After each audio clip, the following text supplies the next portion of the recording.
December 25ஆம் தேதி வியாழக்கிழமை. நண்பர்களுக்கு கிறிஸ்துமஸ் பண்டிகை வாழ்த்துக்கள். கொழும்பு மாநகர சபை வரவு செலவு திட்டம் குறித்து இன்று நாம் இந்த பதிவில் பேச இருக்கிறோம். இந்த வரவு செலவு திட்டம் தோற்கடிக்கப்பட்ட சந்தோஷத்தை கொண்டாட ஓடோடி வந்த ஐக்கிய மக்கள் சக்தி பாராளுமன்ற உறுப்பினர் முஜிபுர் ரஹ்மான் இனி எல்லாமே நாம் தான் என்று சொல்லி முன்னாள் தமிழக முதல்வர் ஜெயலலிதாவினுடைய பாணியில் அகம்பாவமாக கருத்து தெரிவித்திருந்தார். இதனைத் தொடர்ந்து முஜிபுர் ரஹ்மானை போய் கொழும்பு மாநகர மேயராகி விடுவாரோ என்று சொல்லி கூட ஒரு அபத்தமான பரபரப்பும் நிலவியது. உண்மையில் பாராளுமன்றத்தில் அரசால் சமர்ப்பிக்கப்படும் வரவு செலவு திட்டம் தோல்வி அடைந்தால் நிச்சயம் பாராளுமன்றம் கலைக்கப்படுவது போல உள்ளூராட்சி மன்றம் ஒன்றின் வரவு செலவு திட்டம் தோற்றால் அந்த சபை கலைக்கப்படுவதும் இல்லை, ஆட்சி தலைகீழாக மாறப்போவதும் இல்லை என்பது கூட தெரியாத ஆதரவு கண்மணிகள் வெட்டி கொளுத்தி ஆரவாரம் செய்தார்கள். தொலைக்காட்சிகளில் பிரேக்கிங் நியூஸ்கள் மின்னின. இத்தனை நாட்களாய் கோமாவில் இருந்த அரசியல்வாதிகள் எல்லாம் திடீரென்று எழுந்து வந்து தமது பேஸ்புக் பக்கங்களில் மளிகை கணக்கு எழுதுவது போல தேசிய மக்கள் சக்தி 57 வாக்குகள், எதிர்கட்சி கூட்டணி 60 வாக்குகள் என்று எழுதி அழகு பார்த்தார்கள். ஒரு சில ஊடகவியலாளர்கள் இன்னும் 2 வாரத்தில் இதே பட்ஜெட் மீண்டும் சமர்ப்பிக்கப்படும், அப்போது தேசிய மக்கள் சக்தி சுயேட்சை குழுக்களின் நிபந்தனைகளுக்கெல்லாம் தலையாட்டி கொண்டு டீல் அரசியல் செய்யுமா அல்லது இப்படியே விரைப்பாய் இருந்து அதையுமே தோற்குமா என்று தெரியவில்லை என்று எழுதி தள்ளினார்கள். கொழும்பு என்பது பொருளாதாரத்தின் இதயம் போன்றது. கொழும்பு மாநகர சபை எத்தனை முக்கியம் என்று தெரியுமா? 117 உறுப்பினர்களை கொண்ட கொழும்பு மாநகர சபையில் தேசிய மக்கள் சக்தி 48 ஆசனங்களையே கடந்த தேர்தலில் பெற்றுக்கொண்டது. ரகசிய வாக்கெடுப்பு நடந்ததால் தான் அன்று அவர்களுக்கு தேவையான பெரும்பான்மையை பெற்றுக்கொண்டார்கள். மாநகர சபை தலைவராக ராய் கெல்லி பல்தசார் தேர்வானார். இன்று சரியாய் 6 மாதத்தில் பட்ஜெட்டில் தோற்று போயிருக்கிறார்கள். அன்று ரகசிய வாக்கெடுப்பு நடத்தப்படாமல் இருந்தால் அதையுமே நாம் வென்றிருப்போம் என்று சொல்லி முஜிபுர் ரஹ்மான் ஆக்ரோஷமாக அலறினார். ஐக்கிய மக்கள் சக்தியில் முஜிபுர் ரஹ்மானை தவிர யாருமே இந்த அளவுக்கு இதை சீரியஸாக எடுத்ததாக தெரியவில்லை. ஆனால் முஜிபுர் ரஹ்மானோ நிதானம் இழந்து போய் பேசிக்கொண்டே இருந்தார். ஒரு காலத்தில் முஸ்லிம் சமூகத்தின் குரலாக ஒலித்த முஜிபுர் ரஹ்மானா இது என்று கவலையுடன் பார்க்கும் அளவுக்கு அவர் கீழிறங்கி இருந்தார் என்றுதான் சொல்ல வேண்டும். இதேவேளை இத்தோல்வி பற்றி கருத்து தெரிவித்த மேயர் ராய் கெல்லி பல்தசார் கொழும்பு மாநகர சபை தோற்கடித்திருப்பது தேசிய மக்கள் சக்தியின் வரவு செலவு திட்டத்தை அல்ல, மாறாக உங்கள் மனசாட்சியின் வரவு செலவு திட்டத்தை என்று மிகுந்த உணர்ச்சி வசப்பட்டு பேசியிருந்தார். தேசிய மக்கள் சக்தியின் வரவு செலவு திட்டமானது ஐக்கிய மக்கள் சக்தி, ஐக்கிய தேசிய கட்சி, பொதுஜன பெரமுன, சர்வஜன பலய, சுதந்திர கட்சி என்று ஒட்டுமொத்த எதிர்கட்சிகளாலும் ஒரு சில சுயேட்சை குழுக்களாலும் தோற்கடிக்கப்பட்டிருக்க அதனை முஜிபுர் ரஹ்மான் ஒரு பெரும் வெற்றி விழா போல கொண்டாடியது சமூக வலைத்தளங்களில் பலருக்கு எரிச்சலையே உண்டாக்கியது. எதிர்கட்சிகள் எல்லாம் சேர்ந்து யாரோ ஒருவரை கொழும்பு மாநகர சபைக்கு தேர்வு செய்ய போவதாகவும் அதற்கு முஜிபுர் ரஹ்மான் உடந்தையாக இருப்பதாகவும் இதனால் கொழும்பு மாநகரவாசிகள் மிக பாரிய அளவிலான சமூக நலன்களையும் அபிவிருத்திகளையும் இழக்கப் போவதாக பலர் ஆதங்கப்பட்டு பதிவுகள் கூட எழுத தொடங்கினார்கள். இத்தனை காலமாய் ஊழல் ஆசாமிகளால் மாநகர சபை ஆளப்பட்டது. முதலாக ஊழலற்ற நிர்வாகம் ஒன்றின் கரங்களில் மாநகர சபை சென்றது. ஆனால் பாரம்பரிய அரசியல் பெருச்சாளிகளும் அரசியல் தரகர்களும் கூட்டு சேர்ந்து வரவு செலவு திட்டத்தை தோற்கடித்து விட்டார்கள். கொழும்பு மாநகர மக்கள் தங்களது எதிர்காலத்தை குறுக்கே புகுந்து கெடுத்த இவர்களுக்கு எதிராக கிளர்ந்தெழ வேண்டும் என்றெல்லாம் மேலும் சிலர் சொல்லத் தொடங்கினார்கள். சரி, உண்மையில் தேசிய மக்கள் சக்தியின் வரவு செலவு திட்ட தோல்வியால் என்னதான் நடக்க போகிறது? மேயர் பல்தாசார் இப்படி உணர்ச்சி வசப்படும் அளவுக்கு குடி மூழ்கி போய்விட்டதா? ஒவ்வொன்றாக விரிவாக பார்ப்போம்.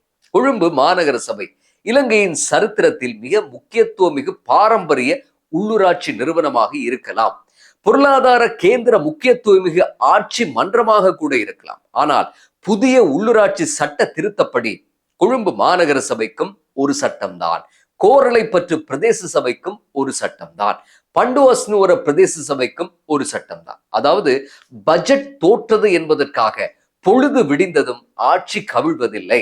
சரி, தேசிய மக்கள் சக்தி இன்னும் 2 வாரங்களில் பட்ஜெட்டை மீண்டும் சமர்ப்பித்து அது தோல்வி அடைந்தால் என்ன ஆகும் என்ற கேள்விக்கு பதில் ஒரு பிரச்சனையும் இல்லை என்றால் நிதி ஒதுக்கீடுகள் மற்றும் அபிவிருத்திகளுக்கு என்ன நிகழும் என்று எமக்குள்ளே ஒரு கேள்வி எழலாம்.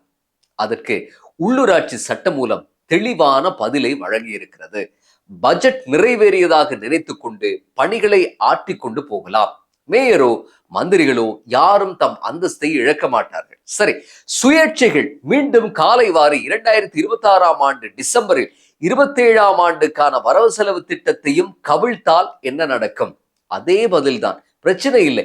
அதிவேக நெடுஞ்சாலையில் நோ ஸ்டாப்பிங் ஓ டர்னிங் என்ற சமிக்ஞைகளை பின்பற்றி போய்கொண்டிருப்பது போல போய்கொண்டே இருக்க வேண்டும்.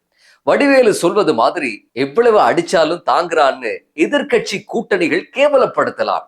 ஆனால் சட்டம் தெளிவாக இருக்கிறது. இது இந்த அரசு இயற்றிய சட்டம் அல்ல.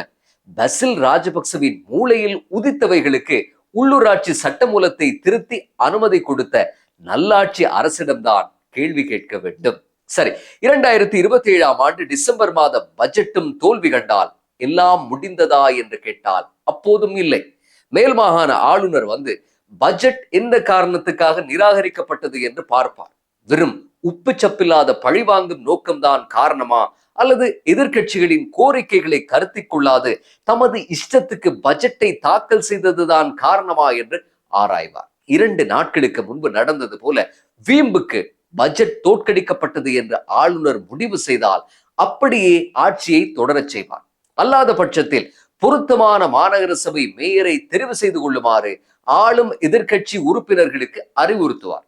இங்கே ஒரு விஷயம் உங்களுக்கு புரிகிறதா? பொருத்தமான மாநகர சபை மேயரை தேர்வு செய்யுமாறு ஆளும் எதிர்கட்சி உறுப்பினர்களை வலியுறுத்துவார் என்பதை மீண்டும் கூர்ந்து கவனியுங்கள். இந்த வாக்கியம் என்ன சொல்ல வருகிறது என்றால், உள்ளூராட்சி மன்றங்கள் என்பது பாராளுமன்றம் மாதிரி ஆளும் கட்சி எதிர்கட்சி என்று பிரிந்து வாய்நோக கத்தி கோஷ்டி சண்டை போட்டுவிட்டு வீடு போகும் இடம் அல்ல. சுமூகமாக எல்லோரும் சேர்ந்துதான் இங்கே கருமமாற்ற வேண்டும். அதைத்தான் உள்ளூராட்சி சட்டம் மூலமும் தெளிவாக சொல்லுகிறது. கொழும்பு மாநகர சபை மட்டுமல்ல, இது போன்ற கூட்டு எதிர்கட்சிகளால் தோற்கடிக்கப்பட்ட அத்தனை உள்ளூராட்சி மன்றங்களின் நிலைமையும் இதுதான். உள்ளூராட்சி மன்ற தோல்விகள் என்பது மக்கள் அபிப்பிராயத்தில் ஏற்பட்டிருக்கிற மாற்றம் என்றெல்லாம் சிலர் கருத்து தெரிவித்திருந்தார்கள். அப்படி எதுவுமே இல்லை. மக்கள் தெளிவாகத்தான் இருக்கிறார்கள். இங்கே நடப்பது முழுக்க முழுக்க அரசியல் பல பரீட்சை. மனசாட்சிகளுக்கு இடமில்லை. உங்களுக்கு மனசாட்சி இருந்திருந்தால் இந்த வரவு செலவு திட்டத்தை தோல்வியடைய செய்திருக்க மாட்டீர்கள் என்று ஐக்கிய தேசிய கட்சி, பொதுஜன பெரமுன உட்பட அனைவரையும் பார்த்து கேட்கிறார் மேயர் பல்தசார். உண்மையில் இந்த கேள்வியே தேவையற்ற ஒன்று. இந்த அளவுக்கு கவலைப்பட ஒன்றும் இல்லை. மற்றது, இவர்களுக்கு பட்ஜெட்டை தோற்கடிக்குமாறு இவர்களது சீனியர்களால் ஆலோசனை வழங்கப்படுகிறது. இவர்கள் மனப்பூர்வமாய் பட்ஜெட்டை நேசித்தாலும் ரகசிய வாக்கெடுப்பு நடத்தாமல் பகிரங்க வாக்களிப்பு நடக்கும் போது பட்ஜெட்டை ஆதரிக்க முடியாது அவர்களால். சில உள்ளூராட்சி சபைகளில் அப்படி ஆதரவு அளித்த சிலர் தம் கட்சி உறுப்புரிமையை இழந்து தூக்கி வீசப்பட்டார்கள். ஆகவே பகிரங்க வாக்கெடுப்பை ஐக்கிய மக்கள் சக்தி முதல் எதிர்கட்சிகள் கோருவதன் பின்னணியும் இதுதான். உள்ளூராட்சி மன்றங்களில் இருப்பவர்களுக்கு அரசின் ஊழலற்ற போக்கு பிடித்திருந்தாலும் அவர்களால் சுயாதீன தீர்மானம் எடுக்க முடியாது. கட்சிகளின் தலைமை பீடங்கள் கண்கொத்தி பாம்பாக அவர்களை கண்காணித்துக் கொண்டே இருக்கின்றன. ஆக மேயர் பல்தசா இந்த ஆசாமிகளிடம் மனசாட்சியை பற்றி பேசியிருக்கவே தேவையில்லை. இவர்களுக்கு மனசாட்சி என்ற ஒன்று இருந்தால் இந்த நாடு திவாலாகி தட்டுப்பாடும் வரிசையும் தாண்டவமாட 2022ஆம் ஆண்டு சர்வதேசத்திடம் திருவோடு ஏந்தி பிச்சை எடுத்திருக்குமா நம் நாடு? ஆகவே உணர்வு பூர்வமான அறிக்கைகளை குறைத்துவிட்டு தொடர்ச்சியாக வேலை செய்து கொண்டே செல்ல வேண்டும். இங்கே இன்னொரு முக்கிய விஷயத்தையும் சுட்டிக்காட்ட வேண்டி இருக்கிறது. தேசிய மக்கள் சக்தி ஆரம்பத்தில் தாம் கள்வர்களுடன் கூட்டணி வைப்பதில்லை என்றது. ஆனால் உள்ளூராட்சி தேர்தல் முடிவுகளுக்கு பின்பு அதிகாரத்தை நிலைநாட்ட முடியுமான மன்றங்களில் தம் பலத்தை காட்ட பெரும் முயற்சி செய்தது. நிறைவேற்ற அதிகாரத்தையும் பாராளுமன்ற அதிகாரத்தையும் கொண்டிருக்கும் தேசிய மக்கள் சக்தி ஏன் இப்படி நடந்து கொள்கிறது? எதற்கு சுயேட்சைகளை சேர்த்து கொண்டு ஆட்சி அமைக்க வேண்டும்? உறுதியான பெரும்பான்மை பலம் இல்லாத இடங்களை எதிர்கட்சிகளுக்கு தாரை வார்த்துவிட்டு சும்மா இருந்திருந்தால் இன்று எந்த பிரச்சனையுமே ஏற்பட்டிருக்காது. தேசிய மக்கள் சக்தியின் கட்டுப்பாட்டில் உள்ள எந்த ஒரு உள்ளூராட்சி மன்றத்தின் வரவு செலவு திட்டமும் தோல்வி என்று ஊடகங்களில் செய்தி வந்திருக்காது. ஆனால் இப்படி விடாப்பிடியாக அதிகாரத்தை தக்க வைத்துக் கொள்ள எடுத்த முயற்சிகள் பட்ஜெட் வடிவத்தில் மண் கவ்வ வைக்கின்றன என்ற ஒரு விமர்சனமும் முன்வைக்கப்படுகிறது. ஒரு உதாரணம் சொல்கிறேன். 10 உள்ளூராட்சி உறுப்பினர்கள் கொண்ட ஒரு உள்ளூராட்சி மன்றத்தில் தேசிய மக்கள் சக்தி 6க்கு மேல் உறுப்பினர்கள் கொண்டிருந்தால் சிக்கலே இல்லை. வரவு செலவு திட்டம் ஜென்மத்திலுமே தோற்காது. ஆனால் தேசிய மக்கள் சக்தி 4 உறுப்பினர்களையும் எதிர்க்கட்சிகள் 4 உறுப்பினர்களையும் பெற்று சுயேட்சைகள் ஏதாவது 2 உறுப்பினர்களை எடுத்துள்ளன என்று வைப்போம். இப்படியான கட்டத்தில் சுயேட்சைகளின் ஆதரவுடன் உள்ளூராட்சி மன்றத்தை அமைத்தால் கத்தி எப்போதும் கழுத்தில் தொங்கிக் கொண்டுதான் இருக்கும். இந்த நேரத்தில் யார் காலை வாருவார்கள் என்று சொல்ல முடியாத இலங்கைக்கே உரித்தான கலாசார அவலமாகத்தான் அது இருக்கும். அரசியல் என்பதே அதிகாரத்தை பெறுவதும் பெற்ற அதிகாரத்தை தக்க வைப்பதும் தான். இதில் தேசிய மக்கள் சக்தியும் விதிவிலக்கு அல்ல. ஆகவே பெரும்பான்மையை பெற்றுக்கொள்ளாத சில உள்ளூராட்சி சபைகளில் எந்த கட்சிகளோடும் கூட்டணி வைக்காமல் உறுப்பினர்களோடு பேச்சுவார்த்தை நடத்தி அவர்களுடைய ஆதரவை பெற்றுக்கொண்டது தேசிய மக்கள் சக்தி. சரி, இப்படி அதிகாரத்தை பெற்றால் முதல் வரவு செலவு திட்டத்திலேயே தோற்கடிக்கப்படும் என்று இத்தனை அரசியல் அனுபவம் உள்ள முக்கியஸ்தர்கள் உள்ள கட்சிக்கு தெரியாதா என்ற கேள்விக்கு பதில் நிச்சயம் தெரிந்திருக்கும் என்பதுதான். ஆனால் அப்படி வரவு செலவு திட்டம் தோற்றாலும் எந்த தடையுமின்றி ஆட்சி 2 வருடங்களுக்கு தொடரும் என்றும் 3வது வருடம் எந்த காரணமும் இன்றி பட்ஜெட் தோற்கடிக்கப்பட்டது என்று ஆளுநர் சர்டிபிகேட் கொடுத்தால் பெரும்பான்மை இன்றியே உள்ளூராட்சி மன்றத்தின் காலத்தை ஓட்டிவிட முடியும் என்றெல்லாம் நன்கு தெரிந்து வைத்திருந்ததால் தான் கொள்கைகளை கொஞ்சம் தளர்த்திவிட்டு சுயேட்சைகளையும் ஆதரவு தெரிவிக்க விரும்பிய உறுப்பினர்களையும் மாத்திரம் அழைத்து ஆட்சி அமைத்திருக்கிறார்கள். உள்ளூராட்சி மன்றத்தை நிறுவ உதவிய சுயேட்சைகளுக்கு எதுவும் கொடுக்க தேவையில்லை. அவர்களின் தயவை நாடி அதிகாரத்தை பெற்றுக்கொண்டதோடு எல்லாம் முடிந்துவிட்டது. இனி வரும் ஒவ்வொரு பட்ஜெட்டுக்கும் டீல் பேசவும் தேவையில்லை, வாக்குறுதிகளை அள்ளிவிடவும் தேவையில்லை. இப்படியே எப்படியும் குறைந்தது 2 வருடங்கள் ஓடிவிடும். கொழும்பு மாநகர சபை மட்டுமல்ல, தேசிய மக்கள் சக்தி தோற்கடிக்கப்பட்ட ஏனைய உள்ளூராட்சி மன்றங்களின் நிலைமையும் இப்படித்தான் போய்கொண்டே இருக்கும்.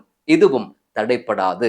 சரி, அப்படி என்றால் முஜிபுர் ரஹ்மான் சொன்னது போல எதுவும் நடக்காதா என்றால் கனவு காணும் வாழ்க்கையாவும் கலைந்து போகும் கோலங்கள் அவ்வளவுதான். மீண்டும் அடுத்த பதிவில் சந்திப்போம். நன்றி.